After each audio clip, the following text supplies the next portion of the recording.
when that fire, I guess in Canada, and my phone was like air quality bad. All right, there's a fire in Canada. How's that going to affect me here? I mean, it rocked me. And then, you ever been to an allergist? No, but I need to. Never been to an allergist. Yeah. Thought it was like something only rich people did. Yeah. Funny thing, I got rich. So then it's like you got to go to an allergist because it's also part of like my doctor's plan. And I was like, I'm not allergic to anything. Like food-wise, I'm all good. Yeah, sure. So then they start, I got rich thing's fun. It's a joke. Yeah, no, Okay. of course. Kind of. Yeah. But anyway, they dig holes in your back. And then they put all of the things that you could be allergic to in the holes. And so It's like a lot of holes, too. It's like 20. Yeah. It's like they dig out a little hole and then put like ragweed, It's awful. Asian pollen. Yeah. And so when am I going to be in Asia to experience their pollen? We can chill on that one. You never know. You're rich. Right. You Well, never true. know. I forgot about that. I forgot that I'm rich and never be. So, but I came back and I had a couple things, but about once a year, these allergies hit me so hard that I lose my voice completely. Yeah. As a singer, Yeah. is there something that does it happen to you at all on any sort of schedule? Or what is it for you that's the hardest about keeping, because we both get paid for our voices. Yeah. Yeah. No, for me, it's just the vocal warm-ups. And, I never really understood it growing up of why you need a vocal coach. It's like, but I can sing. And it's like, it's the same way that athletes need trainers, is to just learn how to warm up and cool down correctly and, elongate the muscle and all of it. But it's for me in the fall. It's like every fall I end up getting sick. And I never had allergies growing up as a kid. It's just like the last 3 or 4 years. And my dad got said rich, and then that's what comes with it. we're working on it. Yes, more taxes and allergies. Always. The vocal exercises are interesting because growing up, what age did you start singing where you actually tried? Like 15.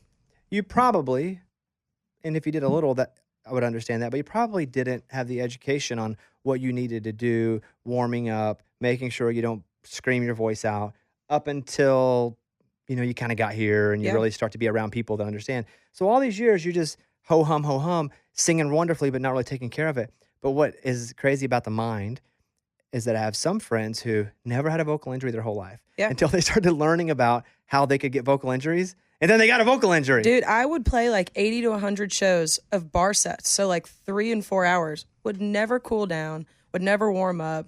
Would drink my way through all of it. We'd take like 15-minute breaks in between.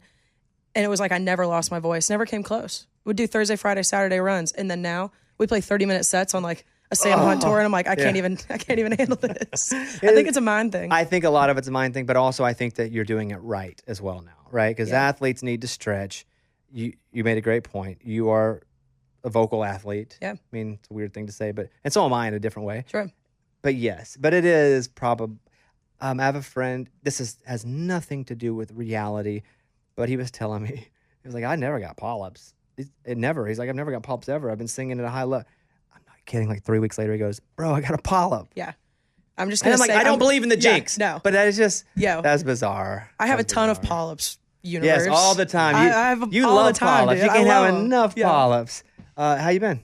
I've been good, man. It's we were just talking about, I feel like when CMA Fest hits, for us as touring musicians, it's kind of the like, here we go. And we're just in that part of the year right now. Festivals and craziness. What is Here We Go? Because I've had to do CMA Fest from a different level.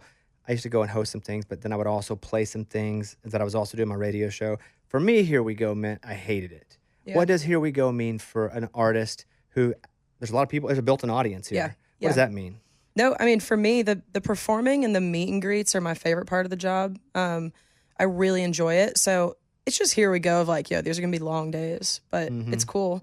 And that's, it's CMA Fest is the start, but then you get to festival season and like, we're grinding it out in a van right now. So sleep's not great, but you're with a bunch of people that you love and it's your dream job. So Here We Go is a good thing for me. I love it. I guess it's the tone in which you say it. Because if I go, Here We Go. Yeah. That sucks. Here we go. But here we go. Yeah, let's go. Yeah, that's good. Yeah, having a blast. Mike, I rarely go, here we go. Here we go. Mostly it's like, here we go. God dang. So I've been a fan. I mean, Villains, first time I heard it, I was like, dang, literally good. And then, I don't know, life just went on. We didn't meet or anything. I don't think we met until ACMs in Dallas. Yep, about a month ago. And so, but I knew who you were because when you came up to me, the first thing I said was, "Hey, congratulations on getting married." And it's weird because I'd never met you, but social media allows you to kind of like know somebody, 100%. at least kinda. Yeah. And then I start to wonder because I said, "Hey, good to meet you," and I hate saying that when I've met someone. So mostly I just say, "Hey, great to Good to see see you." you. Yeah. Right. Yeah. I learned that from you. You said that like on a podcast 4 years ago, and it saved my ass. so many Except I times. remember saying with you, "Good to meet you," and then I just felt terrible going, "Have I met her before?" Yeah. Had I met you before? No. Okay. No. Good. That makes me feel good in that I wasn't a douche there. But it makes me feel bad that I'm late to the party-ish. But I was a fan of Villain, and I did know about you. And I even follow you personally, right? Yeah. So Well, thank you. I don't think I told Mike this. So you used to listen to this. Where did you work by the Opry? Yeah. So I worked at Under Armour and American Eagle at Opry Mills and would work In the mall. in the mall. Got it. Yep. Got and it. yeah, I worked the 4:30 shift. So like I would either work 4:30 in the morning to 10:30 and I'd miss y'all's show like completely. Like my hours were your hours. Or Well, hold on. You go to work in the mall at 4:30, stalking? yeah. Yeah. Oh. So I could get out and write at 11 trying to get a That pub makes- deal. Still, Yeah. here you go. Or I But would work the still, 10 p.m. to 6 a.m. shifts. How did that sleep schedule work? The 10 p.m. to 6. It's awful. So would you sleep like 4 or 5 hours, then try to go right? Yeah, I would come home, sleep for 2 hours, go to the gym, try to write. And I mean, I didn't have a pub deal. I had like no presence on Music Row at all, but I had those 5 or 6 friends that we all wrote with each other and no deals. Mackenzie Carpenter was one of them. She ended up writing Villain with me, but yeah, we'd do that because we were all working at Starbucks in the mall and trying to get it. But I always tell people, I'm like, this podcast just taught me of like Dan Smyers had to steal food at a hotel lobby with Andy Albert, and like everyone's journey is different. And I'm not going to get a deal at 24. Might be 25. Might be 35. I don't know. And also, as hard as it is and as lonely as it feels, and I don't mean this in any way but complimentary, what you're doing by working those places, that's pretty normal for people. Yeah. Because there are two kinds of people that come to this town. People that don't have a lot, that want to be a lot, and people that have a whole lot and that have a backup plan and they want to be a lot, but if not, they're cool. Sure.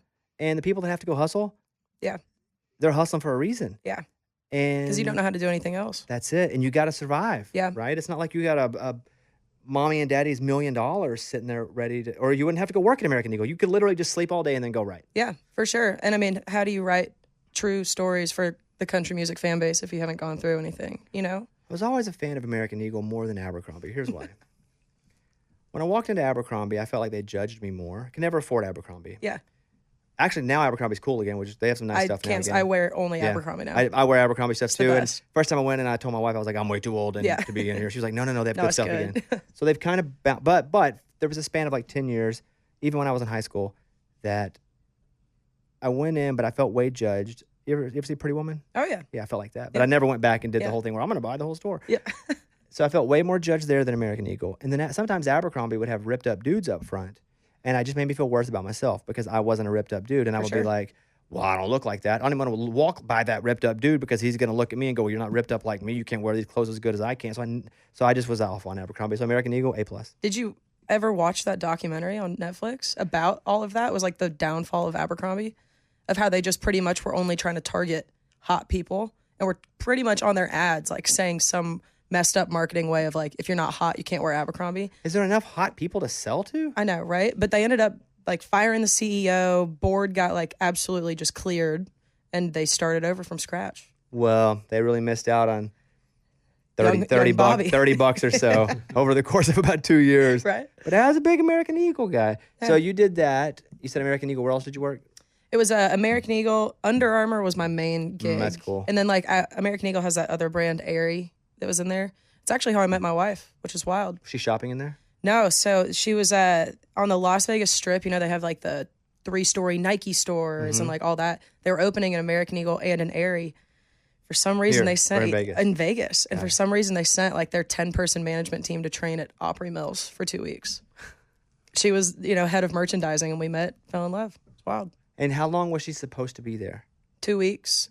And how long from when she got there and you met until you guys actually started like falling for each other or dating, or did it happen after she went back? So it was the last night. They had been out on Broadway for like 9 days in a row, and I was like, "Hey, let's go to East Nashville. You didn't Let go me with take them? you." No, not on Broadway once. I was Oh. like, last night, let's take you, do what we do in town, go to 5 Points in East. Let's go to Losers for Whiskey Jam and like. But and you all must that. have already like been crushing a little bit then. If you're asking her on night 10, Well, like we kind of were, but I was like with the whole crew, with like everyone. got it. So, I mean, like we kind of were. We think back and we're like, wow, we didn't even really interact while we were working together for 10 days, but really hit it off that night. And then she flew back to Vegas and we talked every day. And I flew out there 3.5 months later.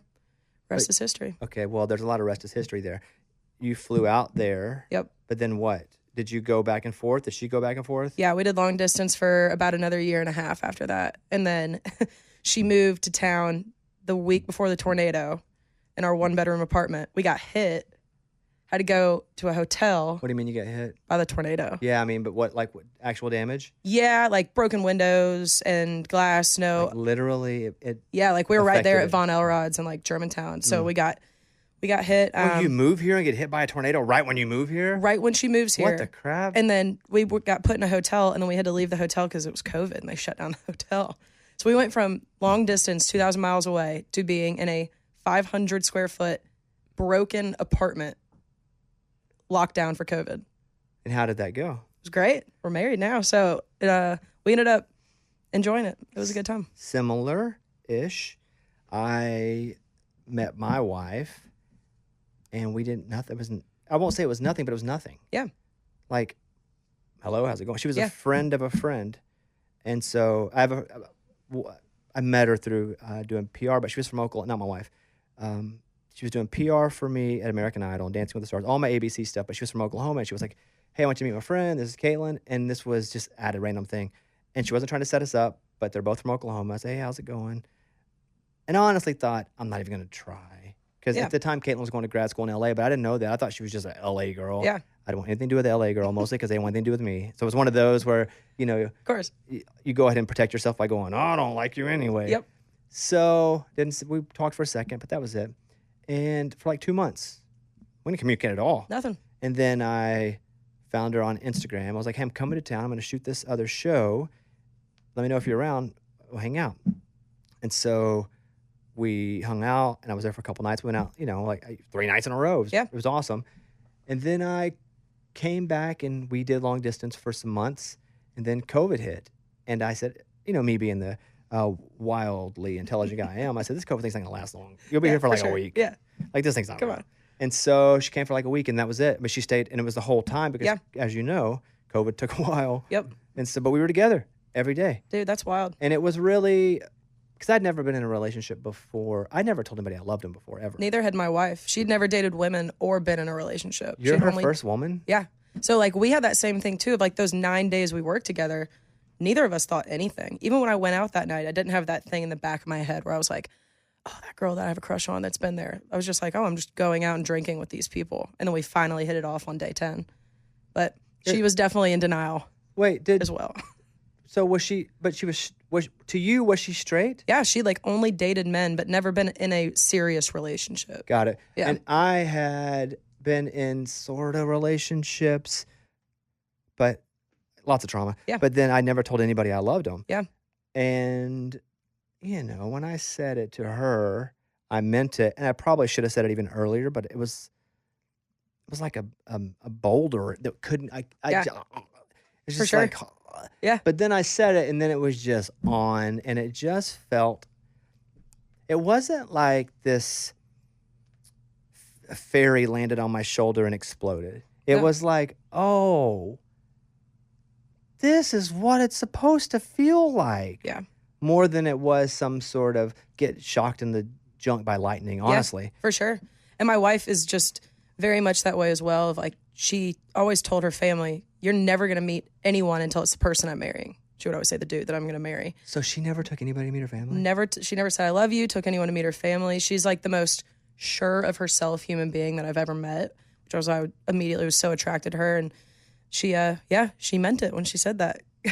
She'd never That's brought really anybody cool. home. Did you know before she said it to you? Because my wife did know that I'd never said it. Yeah. Did you know that she had never said it before? Yeah, I knew. And, it was like that night we went out in East Nashville and everything, and then she flew home. We FaceTimed every day. Like, we fell in love and learned to communicate on the phone with, like, no touching. Mm-hmm. It's like, it's like when you get into a fight with somebody, you hope you can kiss and make up kind of thing. And we learned really how to I thought you were going communicate. to say punch them. I literally thought you were like, when you get in a fight with somebody, you like to punch and strangle them. Got it. The other way. I felt that. Go ahead. Hey, that is my Yes. biggest regret in life, that I never got in a fight. I think I'm too old now, but And we'll get to that. 'Cause Yeah. me too. Go ahead. but yeah, so we did so much communication on FaceTime and everything. I learned every in and out about her more than I would have in a normal relationship where you're seeing somebody every day. Well, because there are no distractions. Nope. If you're phoning it, you've got to kind of be dialed in. Yeah. And you got to kind of have a point. It's like, even with us talking here, Yeah. I got things I want to know. If the conversation tends to go somewhere else, great. I'm going to follow it and see where it goes. Yep. Same thing there. I can't really get on my phone and just dick around. Yeah, we 'cause- can't just sit on TikTok, kind of thing in the same room. It's like the only way we're spending time together is actually communicating. And then So, you went from that to being in COVID where you're just with each other all the time. all the time. And I was working from home. I was working for Warby Parker at that time, doing customer service phones and delivering groceries and stuff. So I was home all the time. She got laid off because of the pandemic. So it was a lot of time spent How'd she together. tell you she loved you? And were you ever like, hey, when are you going to tell me? When are you going to tell me? No, it was that first night that I finally flew to Las Vegas, and we cooked dinner and watching Breakfast Club, and I was beating around the bush, and she was just like, I love you too. Just say it. And I was like, Nice. yeah. Where me, it was like, she's like, are you okay? Are you having a seizure? So it's a little did different. it. Yeah, I did it. I love. Yeah, I love you. So you guys move here. How long ago did you get married now? It's 4 been months? 2 or 3 months. Yeah, March 25th. How was the wedding? Best day of our lives. We did it right at the bridge building on the pedestrian bridge right there. That weird roller coaster thing is. When you're working these jobs, because listen, I've had a ton of jobs too outside of just doing this, but are you doing these jobs going, I'm just doing this until I can make enough not to do it? Or are you doing these jobs going, I'm working because I got to pay the bills and hopefully one day I can just, the mindset's different for everybody. Is it a means to an end? Yeah. Yes. Okay. It was for me, I think so many people in my life, including my now in-laws, when I met them, they were kind of like, okay, wow, our daughter's bringing home not only somebody they love, but a girl. Like, what do you do? I'm like, well, I'm an artist and a songwriter, but I don't have a deal yet. So I work at the mall and I deliver groceries and all that. And now everyone's kind of like, wow, the hustle. But I think a lot of people judged me of like, why are you doing these?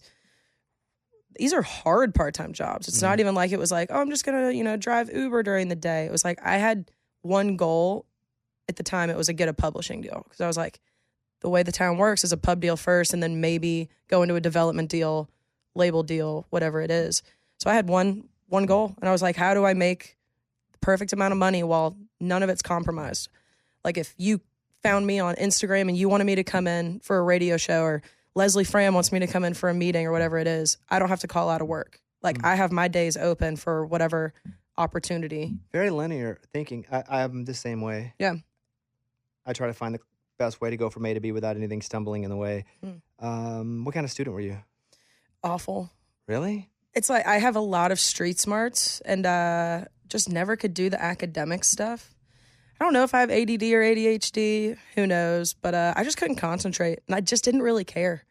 I was that kid. I went to private Catholic high school, but it was like the biggest private school in Georgia. So 250 kids in my class. Man, and I was that's big. Yeah. And I always joke. I was like, I think we had 250 and I finished like 251 academics wise. Okay, if you went to private school, why are you having to work so hard? Because my parents knew that I had the hustle thing and they were just like, go get it.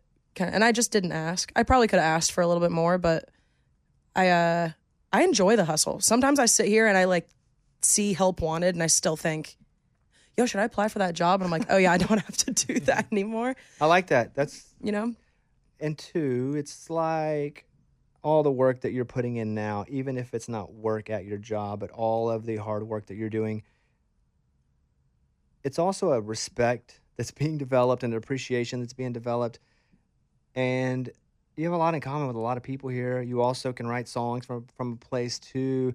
There's just a lot of that goes into, hey, I'm just going to go here with a bank account and just try to meet people. Like, I respect Yeah. that a lot. Yeah, well, I appreciate it. It's I enjoy it. I think if you don't have some little bit of a chip on your shoulder, you can kind of get lost and Why do you got a chip? and jaded and everything because I What- want what's it your- too bad. What's your chip? I got 80 chips. I got a bag of Lay's. Yeah, But yeah, what's dude. what's your chip? No, for me, I've really learned this in the last like month or two about myself. Is my biggest red flag is that I want it so bad that I get caught up in the comparison game. I get caught up in the shit talk. I get same. and all of it. And sometimes it's to my own detriment, you know. And in this town, it's a small town, but my biggest saying, and I think back to when I was in high school, it's like when I want to do something, I will do it. I just never wanted to do the studying and the grades. I ended up with the most attentions, and it was in the end of our class academically, but for some reason, like I was the teacher's favorite across the board, even with those two factors. I think I just always really wanted to put my efforts towards work and athletics and music and relationships. Did you play sports? Yeah, soccer and basketball my whole life. What were you best at? I was like the kid until about 8th or ninth grade, and I just never got faster. So I was good at being slow towards the end of But you were the kid at, though, if you had to pick one, were you a better soccer player or basketball player? basketball, probably. Yeah, definitely better at basketball, but it was fun. It was hard for me. I was always the leading scorer in the league or whatever it is in middle school, and then I didn't get any faster, and I kind of started falling behind, had to transfer high schools at one point, and Did you work hard? yeah, I was always the first kid in, last kid out. I would have bet that. Yeah, couldn't make it work. It didn't click, and it wasn't until senior year when I really started adopting the artist thing that I would go and I'd do like the talent show and then throw my basketball jersey on and kind of have that solace and acceptance that I'm on the bench and I'm like, yeah, but I just did what I'm supposed to do before this. When did you start playing music at all or caring to learn music? So my cousin, who was like my older brother that lived in Atlanta, we spent so many holidays and weekends with him.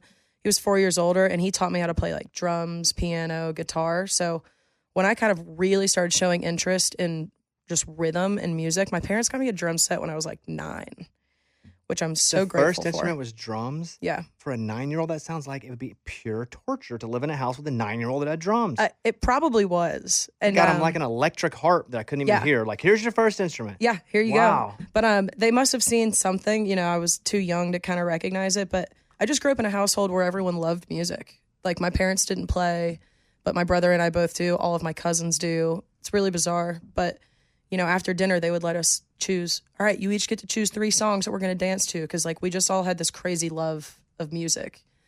And they would always let me stay if, you know, there's somebody playing Garth Brooks covers at the Mexican restaurant. I'd be 5 years old and I was like, can we stay for one more song? And they always said yes. They always just let my musicianship kind of be present, which I'm grateful for. And then started playing guitar when I was 12. Kind of taught myself that.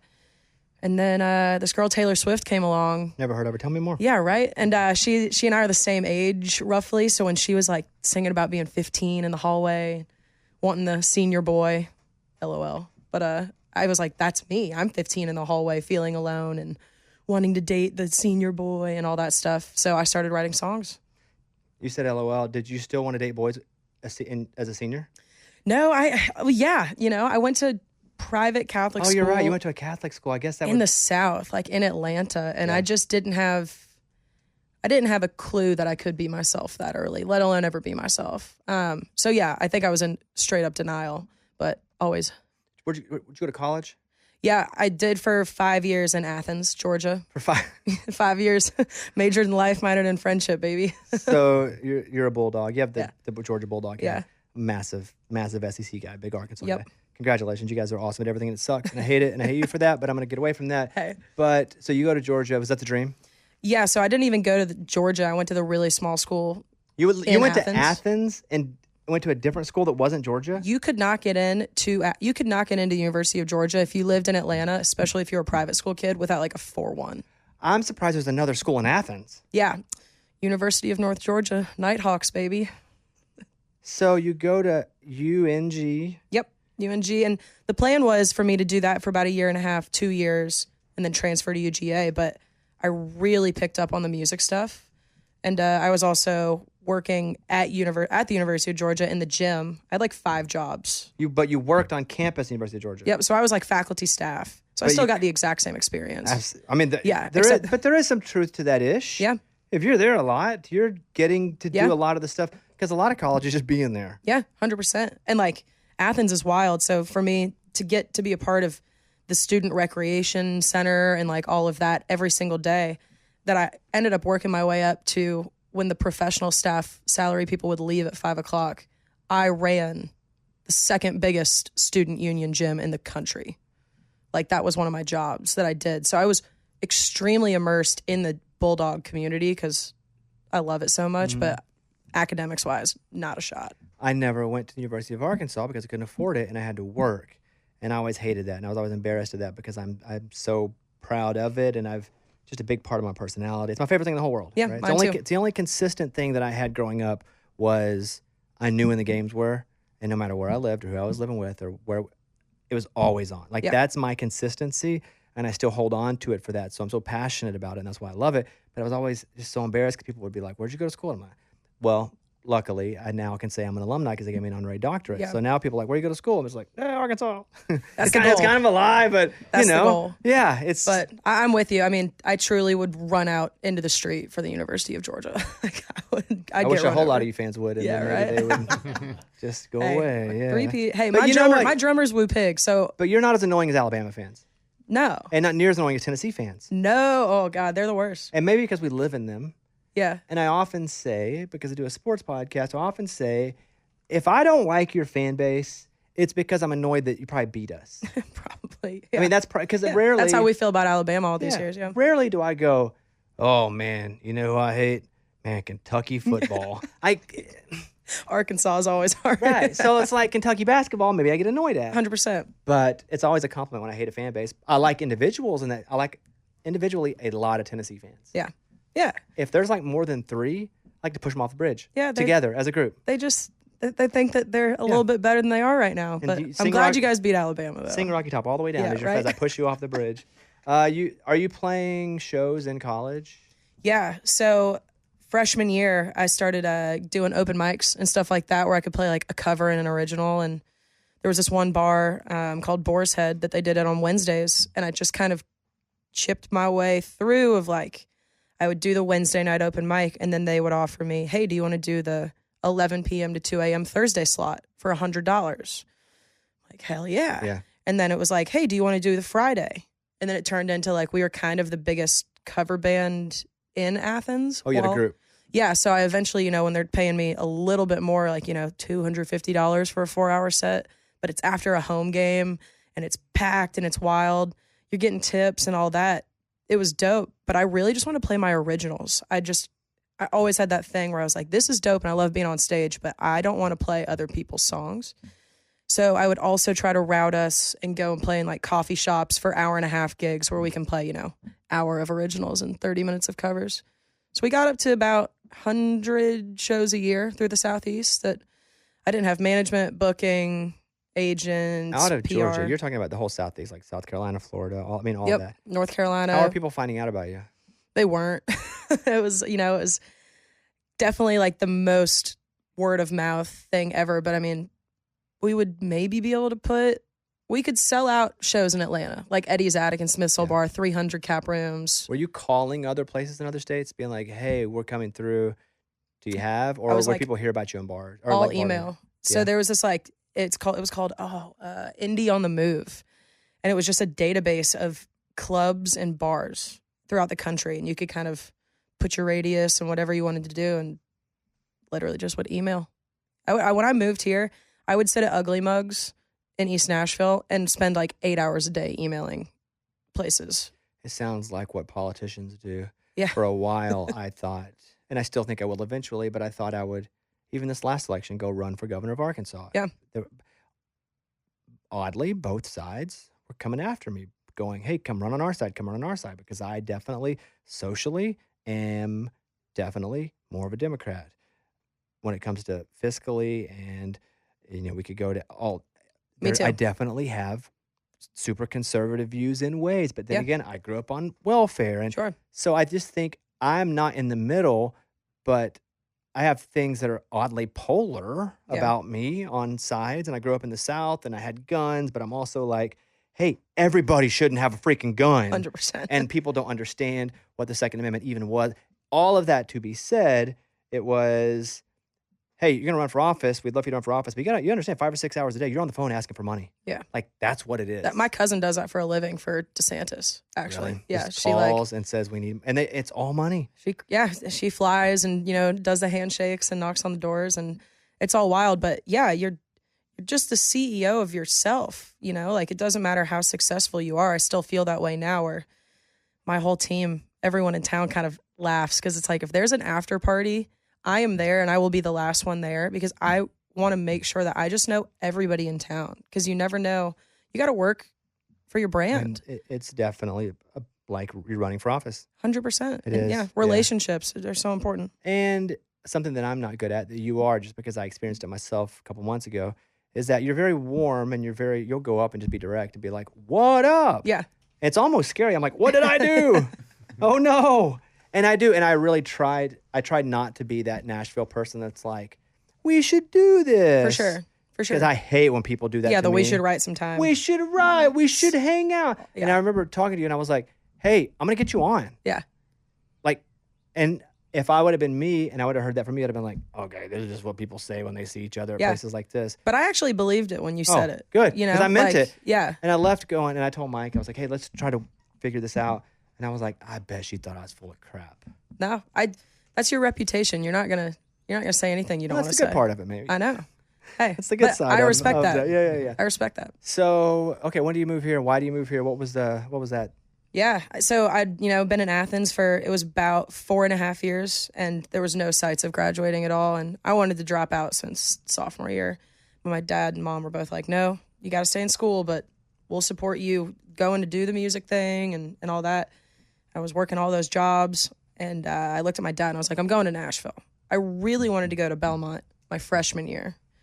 And my dad study music? Yeah. And my dad was like, we're not paying all this money for you to go learn how to be on stage and write a song. Go to Athens. Plenty of music things to do there, and figure it out. And I'm so grateful for that, because I thought I would have learned so much at Belmont, and the connections and relationships are just unmatched, music business wise. But I learned how to be on stage. I learned what it was going to be like if my tuner goes out in the middle of a big song, and how to run Ableton, and how to be a boss on the road, and all of that I would have never gotten if I had moved directly here. You moved to Nashville. 2017. You got to meet. Really? Right? Really? Yeah. When was the pandemic? What year was that? 2020. Okay. I don't know what years are what anymore. I'm not even sure what year I was born anymore. It was That's like, fair. when was the pandemic? Like, Okay, what year was I born? So you at least have a couple to few years here. Yeah. You get here. Does it just seem, the word's not impossible. Does it seem just like it's so deep that it's just going to be so hard to finally get to the surface?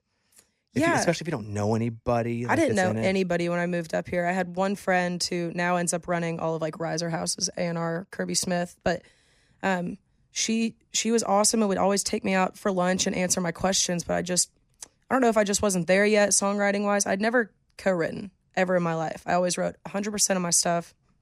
And I was sitting there, and I was always just trying to write and be the next this. And I was like, oh, this song, I'm so inspired by that Ben Rector song. Let me go try to write one just like it. Or Bruce Springsteen or Katy Perry, Maroon 5, like all these influences. And then I started co-writing when I finally gained a little bit of a community here. And I was like, oh my gosh, this is my stuff. Like, I feel like I'm writing Lily Rose for the first time. And again, I didn't really have a genre. I still don't think that I do. I definitely have twang in my voice and country and storytelling, but I definitely didn't have a genre back then. And when we were writing all these songs, I was like, this is country music. I'm supposed to be an artist in country. The people that you mentioned, Rector, Springsteen? Yeah, Springsteen, Katy Perry, and like Need to Breathe was huge. Are those all artists? Are they randoms that came to your head? Or like, who's your Mount Rushmore of, I'm not going to say favorite to listen to, but like people that you think kind of shaped you as an artist? Springsteen for sure. Katy Perry for sure. I would say Maroon 5. And then, probably Rector. It's probably Ben or Need to Breathe would be in that last slot of the show. I always loved their shows. I would pay to go see them all the time. You ever met Ben? No. Terrible guy. Yeah, I've heard. He will Bad You songwriter. turn your back, he will steal your wallet. Yeah, cannot play the piano. Just awful. Just a not sincere, just a terrible dude. Yeah, I'm a He's- big fan. I think I've seen have you him met him? 11, 12 times. Have you met him? No. Oh, he's like literally one of my dearest friends. Yeah. He's the greatest. Yeah, no. I bet. And he does the greatest shows, and he's the most humble dude. The Yeah. only time I ever paid for VIP. You paid for VIP director? Yeah. That's hilarious. I'm gonna text him real quick. Because I was just dying to see and do his Q&A with people. And I always thought he was so kind. I was in the middle of making my first EP at the time too. And it's not a lot of times that you get to shake somebody's hand and be like, hey, I'm making my first record ever and you've been a huge influence for me. And it's always kind of taught me when I'm doing my VIPs now to really make sure you're just intentional with every single person in line, you know? You never know. He probably stole all his music anyway.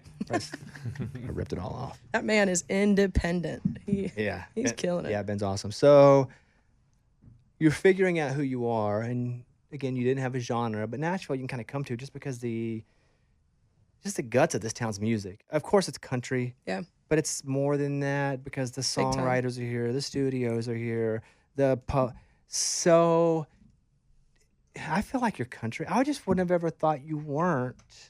Yeah, I didn't grow up listening to country. Like my parents didn't, and none of my friends' parents did either. But 7th grade, somebody put on I Go Back on a boombox in my backyard, and I was like, what is that? And But that's also okay. Who Yeah. I really don't like are the people that are, well, if you can't, differentiate Merle from Waylon, and it's like, that is not fair yeah, because you're cutting out such a wonderfully talented group of people that have the same fundamental country storytelling. We don't say country, but like storytelling sensibilities. Yeah. I mean, you just happen to be from the Southeast, but heck, you could have been from Southern California, but it's all an understanding and how you're doing the art more than anything else. 100%. Yeah, and I mean, sometimes, when Villain exploded and I was really starting to do these interviews and press and stuff like that, I would get so nervous when people would rapid fire questions. If you could have any genre or any era of country music, what would it be? And I was like, should I just be fake and say the 90s? And I'm like, you want to know what? Screw it. The Rascal Flatts era. I am like 05 to 2011. And that's country. honestly the most fun answer to get whenever you're an interviewer talking to somebody. Yeah. And I've made jokes about how people have to be like, Cash. Now, luckily for me, I grew up in Arkansas, and Johnny Cash was from Arkansas. My grandma was obsessed with him, so Sure. I had all that forced on me. Yeah. Had I had it forced on me, I probably wouldn't have found it, Yeah. right? So I don't think that there's a difference really in you hearing I Go Back in 7th grade and my grandma going, you have to listen to Johnny Cash because he's like us, he's from Arkansas. No difference. I don't think there is either. And I'm so excited when people tell me I never liked country music and then I heard you and I'm in. And it was like my gateway. And I think Morgan does that for the genre the best right now for everyone. But it's like, what is the difference of, everyone has, whether it's your grandma playing it for you. And I got a bit, I mentioned this maybe one of the last two, I got a bit that I do in my stand-up act that I talk about how people make fun of, well, that ain't country. Well, then the only things that are country are artists of color from Africa that brought the banjo over or Europeans that brought the fiddle. Yeah. Like that's literally, Yeah. None of that's them. the genesis of country music. Yeah. That's where the banjo comes from in the Southeast, was slaves coming over on the slave ships. Yeah. So it's somebody that's like, well, if you're in overalls and chewing on a straw and talking about his truck, that ain't country. It's like the most uneducated people are the ones that say that. Yeah. And I mean, there's a lot of truth in country music that doesn't have to revolve around Absolutely. trucks It and really fires me up. yeah. I'm talking about Me too. just, and country, I was not a cowboy. I was more of a hillbilly. Yeah. Some would say a redneck even at Yeah. times, just from where I was. And so, I never wore a cowboy hat. I won't wear a cowboy hat now because I ain't a cowboy and I don't want to even act like I was a cowboy ever. But when I first moved here, because I had done pop and hip hop and sports and alternative, and it was like, well, you're not country. I'm like, bro, why don't you come to the trailer park in Arkansas Yeah. and tell me what I ain't? Yeah.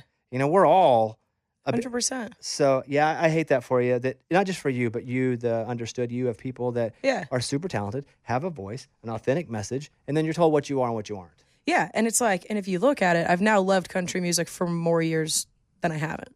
I've loved it for more than half of my life now. So Yeah. Well, that being said, too, if there's like a pop star that is like struggling and they come over and want to do country, I'm like, all right, give me a break. But then there are some who love it, who come over, who like actually like Diplo. Diplo loves country music, He loves country and it's music. not even his first foray into it, like with what you No. guys are doing together. That man loves country music. It is it's been really fun to watch him. He doesn't have to do country music. No. I guess is my point. Sometimes they'll be like, and I don't want to take a shot at him, like Brett Michaels, who was in Poison, who decided to launch a country career, who's super nice. Sure. But it's like, you're doing country because the other stuff's not working new, so you're going to come over. That I don't love. Yeah. Yeah. When I came here from Austin, I was killing it. Yeah. I did not have to come here. Yeah. I wanted to come here. Yeah. And that I like. That was me too. Of that like, I could have gone to LA. Like, I really had thoughts of like, if I'm going to go more in a pop direction, artist wise, LA seems like the place to be. But I was like, I want to write country songs. Whenever you said, hey, I'm a country artist, and you started to talk to managers or publishers, were they ever like, you got to date a dude? Can't date girls in country. Oh, no. Never? But also, like, no one gave me the time of day until Villain. So it was that, just they didn't say that. Yeah, I legit had never been contacted or answered by a single person in town until I downloaded TikTok. And did it a little late, I guess. Not really in retrospect, but it was like 2020 and I saw Priscilla and Janakis both get deals and I was like, I have good songs too. I'm gonna download it. I feel too old for the app. I was 27 at the time. I was like, I'm not dancing or anything like that. And I put up every demo I had and one of them did pretty well. I was coming over from Instagram with like 2,000 followers. What was the one that did pretty well that gave you a little hope but wasn't Villain? Yeah, it was a song called Two Lonely People. People still comment and want it all the time, but it's not happening. But Rakaya Marshall actually slid into my DMs. She was working, so she was working as a publisher at BMG at the time. She also dated Seth England. They now have a kid together and are engaged. Got it. But little did I know she was trying to start her own company. But I just saw her as like, she works at BMG. Holy cow, I can get a $30,000 a year pub deal. She likes my voice, all this. And I went over to her house like 3 days later, met Seth, and we just listened through 15 songs, Villain being one of them. And I still give them hell to this day that they were kind of like, let's keep in touch. Like, I don't think the songs are there yet, but let's keep in touch. And I was listening to that Matthew McConaughey book, Green Lights, while I was delivering groceries at the time. And I was like, you want to know what? This is not a red light. This is a yellow light. I've just got to post everything. And I have to really dive into this TikTok thing. And we posted Villain, and I think it got like 13 million views in like 3 videos in a week, which like no one had done that yet in country. And Rakaya Marshall was my first call. She was like, hey, you want to do a 50-50 master deal to meet with some record labels and get you a team together? I was like, absolutely. For you to go, let's just put it all up. Again, that's what I like. There's just a theme of things that I like about you, but it's just generally in the same little world here, same brand. It's like, when you put up all these videos, some of them are not going to get any traction. Dude, the first video I put up, I said, if I get 50 followers today on TikTok, I will release the rest of this demo. And I got like 30 followers. That's funny. I still release the rest of the demo. That's funny. But yeah, I wasn't on The Voice or American Idol, and I didn't come over with tens of thousands of followers. And this, like, it was just truly bootstrapping from day one, even with TikTok. And I'm grateful. It's been cool, but I feel like it's unfair in some of the older artists, but I've seen this through a couple of generations, and even me working on American Idol for 4 years or so, definitely on the backside of that show. But when people are like, man, these TikTok artists, that same thing was said about, these people on American Idol and The Voice. That same thing was said about, man, they are first on Star Search. Yeah, Facebook, you don't think of Kane Brown as a Facebook artist. Right. It's always going to happen. It's always happened, and it will continue happening with something else. And there's always going to be that 1.5 generation older group that's still somewhat relevant, but they're irritated that what they had to go through was harder. Yeah. I would compare it to people who don't want people's student loans to be covered. Because, listen, I'd have taken any student loans. Luckily, I was very smart. Yeah. Or I wouldn't have been able to go to college. Sure. So I had all my school paid for from like my ACT score. But if all of a sudden they said, we're going to pay for everybody's student loans, I shouldn't go, well, I didn't get mine paid for. This sucks. They shouldn't get theirs. No. Yeah. I have nothing to do. That has nothing to do with me. Yeah. And so same thing with this. Well, they made it on TikTok. They did. But that doesn't have anything to do with you. And it's happened that way every single generation, decade. It's been something else that it's Yeah. happened with. It's just a tool. It's, yeah. And when it was happening to people coming off The Voice and Idol, I'm like, bros, if this opportunity or this was in front of you to go to this, to try, you would do it. Yeah, in a heartbeat. And if you wouldn't, that's on you. Yeah. People make it every different way. Every way, and it's been cool if we now have been around long enough that I don't think anybody thinks of I didn't even know you. us I'll be that honest way. with you. I don't even know you. Good. That's been my goal from day one, and I was really lucky that I had leverage and I didn't have a single member of a team. It's just been great that I got to really handpick a team that shares the same vision. Back at the time of like, I don't want to be the TikTok artist. Let's make sure the narrative's not that, and also I don't want to be the gay artist. I want to just be Lily. You know what I like? I feel like this is me just pointing out things I like about you, and if that's uncomfortable, well, then No. that's weird. It should be really comfortable. Is that I didn't know you're a TikTok artist. That's Yeah. fine. But the fact that you still brought it up, like I even like that you're like, I downloaded TikTok and away we went, because you're also not running from it. You're not screaming, "Hey, this is what I No, did." it's facts. Yeah, because again, having really talked to a lot of folks on mics and off, if they got their first success from TikTok, some people are embarrassed by it now. And I'm like, you should not be. You Yeah. shouldn't be embarrassed. It's like a model walking through the mall. If somebody sees you and you're just hot, you shouldn't be embarrassed that you didn't go into to these model calls. Yeah. You were just hot. Yeah. I've gone through waves with it. I would you know, imagine. Of just my biggest thing is I care a lot about what people think, and I do my best to not. But yeah, I was worried in town of just like other artists and people I respect a lot. I didn't know what they thought. But I was like, yo, head down. Years from now, nobody will remember me as the TikTok I artist. so literally did not know that was Good. the start. That's great. Hey, Yeah. it worked then. That happened with some, and I've forgotten too, because again, success kind of camouflages all of the past that you do or don't want known. You have success, big things, shinier things, kind of keep your eyes looking at it more than the past. Even like Megan Maroney, I was telling her, it was like, you're not the TikTok artist to me anymore. No, I don't even think of her that way either. Right. So It's like Danielle Bradbury. yeah. You know, and I think she's probably still looking for the huge successes, but she's not the little kid on The Voice. No, not at all. Everybody has a job, and people don't look at me as the kid on KLAZ in Hot Springs, Arkansas, who begged to get a job and got lucky because somebody got fired after I was cleaning. Yeah. No, it's just a lot of little decisions that you make. Yeah, yours has talent though. Mine just happened to be there. Happened to be there scrubbing a Get out. bathroom. They're like, Get "Hey, out." guy, you come in here." Yeah, you got that hustle. Your parents, were your dad in broadcasting of some sort? Yeah, he still is. He works for Cox down in Atlanta. Doing what? So he has been their marketing director for all of their stations since I was a kid, since I was a baby. And He's kept a job in radio at Cox. he has been at Cox For how long? for 32 years. That's wild. Yeah, my dad, my dad made so many incredible sacrifices to be the best dad he could be, while also being the best husband and boss and friend and brother. And a lot of those where he did not want us to have to pick up and move, and my brother and I to have to go to a bunch of different schools and cities, because he turned down jobs in probably like San Antonio and Tampa and Dayton, all those Cox cities. I just think it's crazy he's able to keep a job for 32 years in Yeah. radio. He's- in the worst industry ever.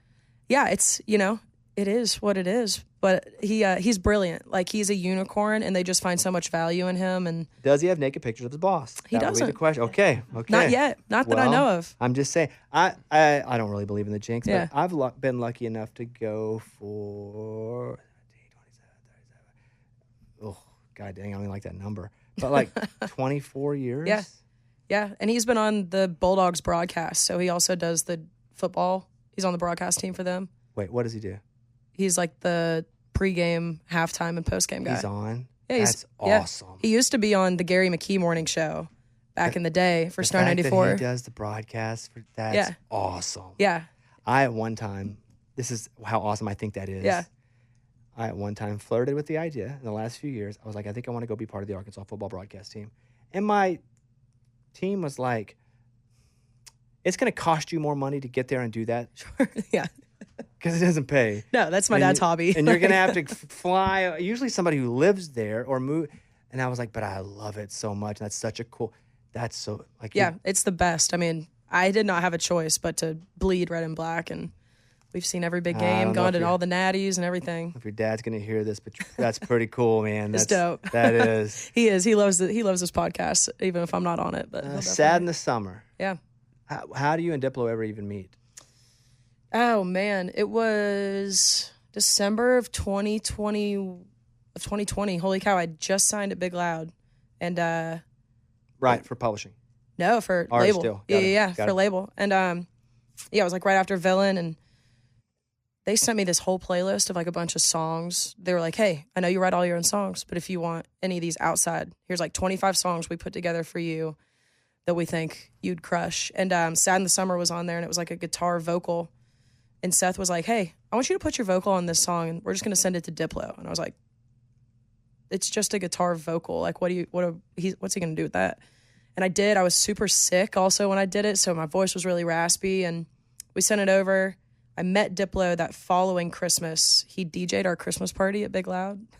That's legit. It was a time, but we all went to the Titans game the day before and got to hang out. And then just out of nowhere in like August of 2022, he sent over Sad in the Summer. And it was this whole like disco track.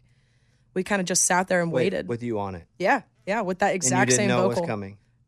We had hopes, but like, you know, Yeah. Wes has Wes's timeline. He's such an artist that he does things exactly when he wants to. So we were all kind of like, yo, if he does Thomas Wesley too, hopefully we're on it. And they sent that over and we were like, oh boy. How do you play that in your shows?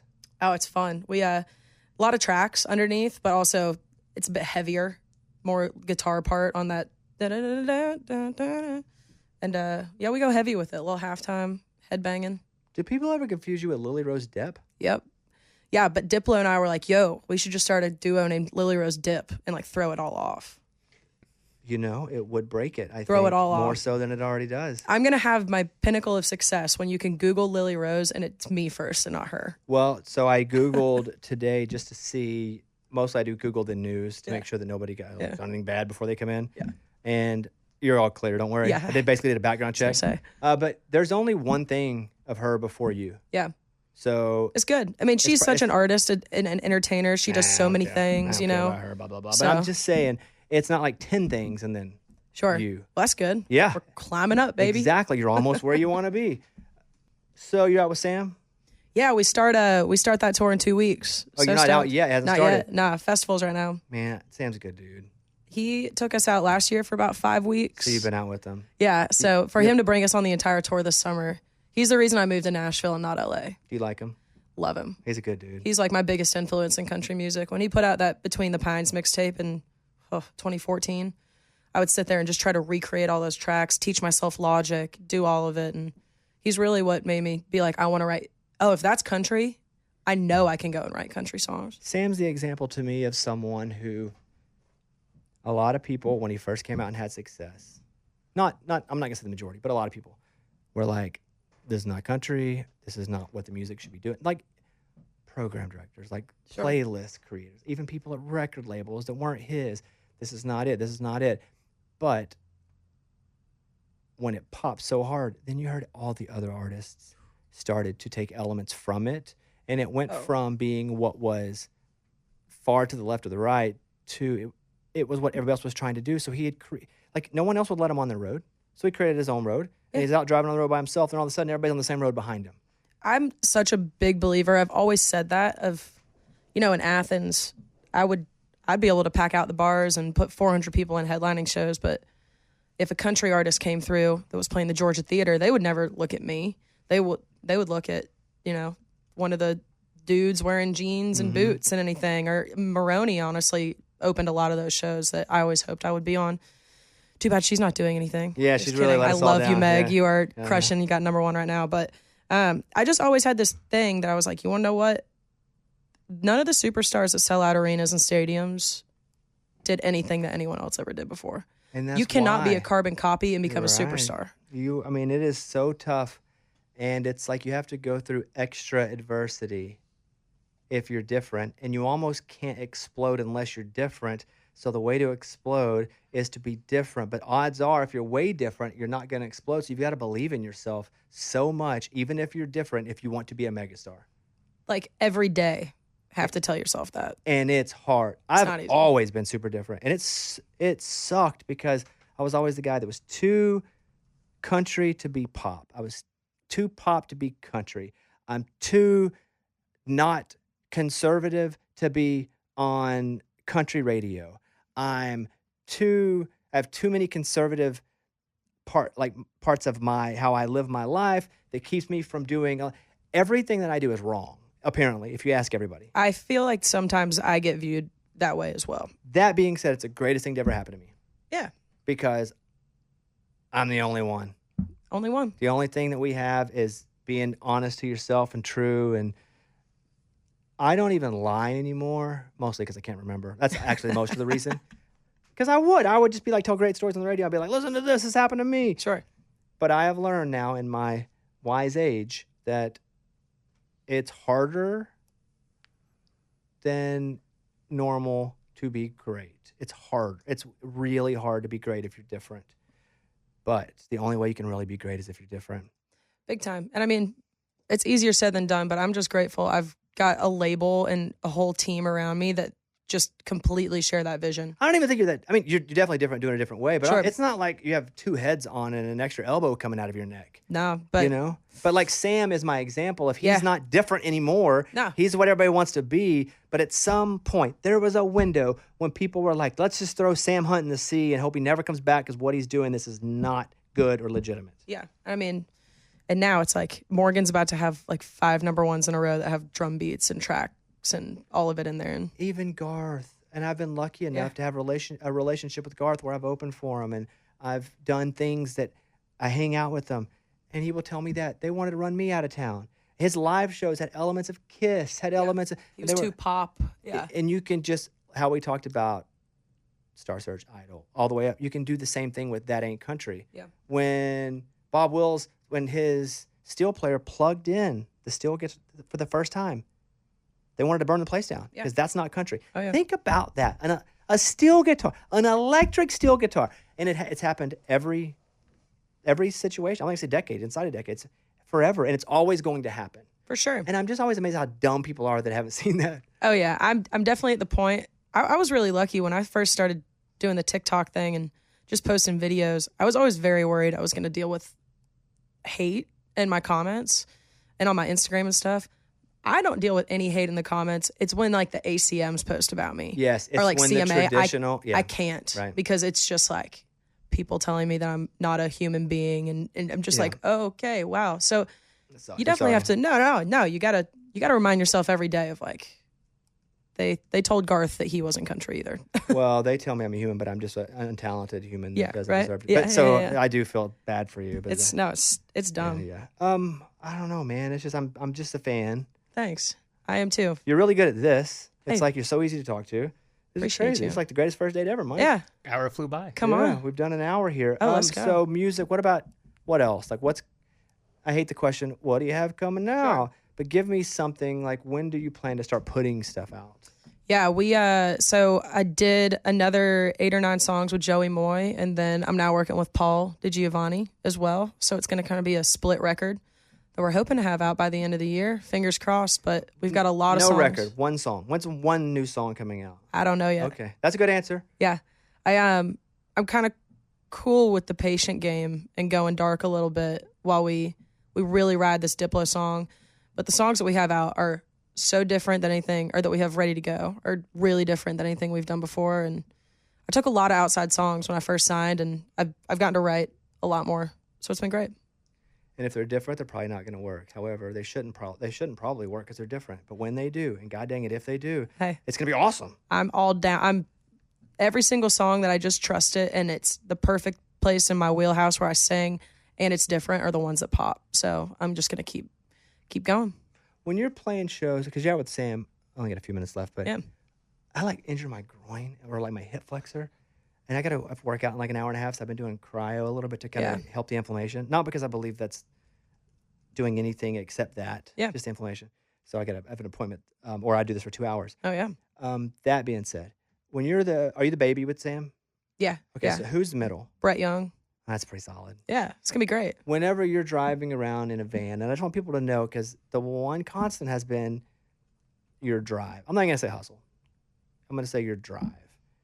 When you're driving in a van to these shows and you're making what the baby makes, you're not making a lot of money right now. No, we do really well in merch, which helps balance out a lot of things. Mm-hmm. But also to do well in merch, you got to go stand at that merch table for an hour and shake hands and take photos, which is one of my favorite parts of the day. Mm-hmm. But right now I'm with 3 dudes that are in my band that also have been working at this for so long, that feel that drive and the just tenacity, you know? And it's been great. I feel like we got a bus coming soon. I hope. Oh, yeah. Hope. And we're right there. But and I'm going to tell you, the fact that you've been in a van makes the bus so much. Yeah, 100%. It makes it worth it. And you never want to go through anything hard, but you really don't grow unless you go through something hard. Yeah. And I mean, And we but- also have the best times in those vans. It's like, listen, I'm sure you do it you know, occasionally. like, yeah. Listen, when I first started touring, we were driving around in a car. That's what all over the Southeast. It sucked. I always tell everyone, they're like, sorry about it. It's a Sprinter van this week. And I'm like, yo, it's better than a car. I used to be in the car. And that's so. and for a year, I'd finish the show on Friday. We'd try to beat 5. We'd do a show, and then we just drive overnight in a car, and it sucked. And then we started driving in a van. I was going to say, you don't drink, so we have a little bit more fun with it. Okay, that I could see. And then the van, I was like, this is awesome. I Yeah, can lay right? down. And then it gets sucky again. And then when you get a bus, It's a game changer. hey, just wait till you get a plane. Oh, yeah. That's a good one. Okay. Yeah, okay. fingers crossed. When are you you going out with Sam? When does that wrap up? So that is like beginning of July through the end of September, and then we're out with Shania Twain for 13 shows. Dang. How late does that go? November-ish, and then headlining after that. We're road dogging. Are you done in November until the next year? Yeah, and then there's always the Christmas radio shows and all that, but touring-wise, for the most part. You should come up. I don't know if you could even do it, but one of the shows that I'm doing. It's easy driving a car to Louisville. You should come up and open up that show. I only pay $1,000, but you don't have to do anything. It's Dude, like there's no money do to it for pay free. back. No, you don't have to do that. But I think it's super because then I'd bring you up on the radio show and I'd have. It's so political when I bring guests up because I have to deal with all the bull crap, and mostly I don't care. But then my boss gets into not trouble, but then he gets pushed, and then he comes not down on me, but he's like, but anyway, we should try to figure out a quick show that you don't have to drive a van to because I'm doing some super close, like Louisville's 2 hours, like right there. Yeah, and Dude, beyond in. well, I'll have my people call your people, Yeah. and we'll see. I'm just a big fan. Hey, me too. And- Thank you. This is such a bucket list. If I would have told Well, don't die. Don't die. 2018 Lily that we finally got to do this, I don't know if she'd believe it. So And thank you. Then we'll get you up on the show, and it'll be great. I'm just a big fan. I've been following along for a while, and it's super cool to see what's happening and Thanks, how dude. you're making it happen. And there's a difference in something happening, and a difference in somebody making something happening, and then it happens. I appreciate it. I appreciate it. Mike, anything you want to say? I feel like this has been the fan club meeting mostly of Lily than anything else. Oh, no. That's been great. Yeah. You're not dying though, right? Yeah, no, not Okay. dying. Announce No. it here though if you are. Not- yeah. It'll be the club. So what does he do? The guy Dylan, right here in the corner. It's my day-to-day manager. Oh, you're the manager. Yeah. Dylan, how'd you feel like this went? I thought it went fantastic. Yeah. I thought you all would have known each other for 20 years. I feel that way too. That's why I said it. Just felt so freaking normal. Yeah, Like, man. scoot up to the microphone. Yeah. What do you not like about her? I like everything. Ah, I good am a answer. Tennessee fan, though. He's not. Well, I don't like that about you. But here's the thing, Dylan. You're wearing a Vandy shirt, and that's kind of bullcrap when you were another team. The man is from Missouri and has been a Mizzou fan since I've met him. So I have no respect for you. Turn the Yeah. microphone off. Well, here's the funny thing. I wear the Vandy shirt to look a little bit smarter. I went to Belmont. I did go to Belmont. You Went feel through like that. 4 colleges you just bitching. Great. I know. I know. I had colleges. an existential crisis when my brother-in-law, he coaches Utah. We coaches Utah softball, and they went to the College World Series for the first time. It was awesome, and I struggled wearing any other school other than Arkansas. And my wife is like, "This is family. No one's gonna think you've switched schools. You can wear Utah." And I thought, Utah's not a threat to me. So Yeah. I'm going to wear Utah only at the game to support him. It's family. I also love him. I'm super close to him. Now, that being said, my wife is a massive Oklahoma fan. Massive. Her family all shoot me dead before I put anything Oklahoma on. No. And she won't wear anything Arkansas. So I've only been a 1 logo guy but you being a 4 logo guy with no family it kind of shows who you are. True. Yeah. Yeah, your true colors are Bandwagon. flying Well, through here right here. well, Whenever wait. they start winning, that's when I'm on board. Dude, I'm the same way. My dad, we did not have a single ounce of orange in our house. Can't- Not allowed. can't- Not allowed. I It will hurt- say, yes. Mizzou was not in the SEC whenever I was growing up. So Big it was 12, in the- yeah. Big 12. So falls. All the excuses. Come on, Dylan. Keep So going. it's a lot. I still feel dirty for wearing Utah, but I understand why I did it. You prefer, you're out looking for a new team every day here. It's true. Word on the street is all Team Dylan. You got a free shirt, he'll wear it. Got a free shirt. It's All right. facts. You guys followed on Instagram at Lily Rose Music, on TikTok, Lily Rose Music Official. We'll put it up in the notes here. Sad in the Summer, which we played before Lily got in here. And I'm just rooting for you. That's Thanks, it. man. Yeah, I appreciate it. Keep killing it. Keep pushing. Thank you. It ain't over till you quit, so don't quit because you got it, man. Unless I die. Yeah, then it's the whole ghost thing. Like, you're going to come back. And I'm going to haunt Mike and Dylan's dreams. 'cause- Exactly. All right. Just wait until this airs, though. Yes. All right. Thank you. Thanks, guys.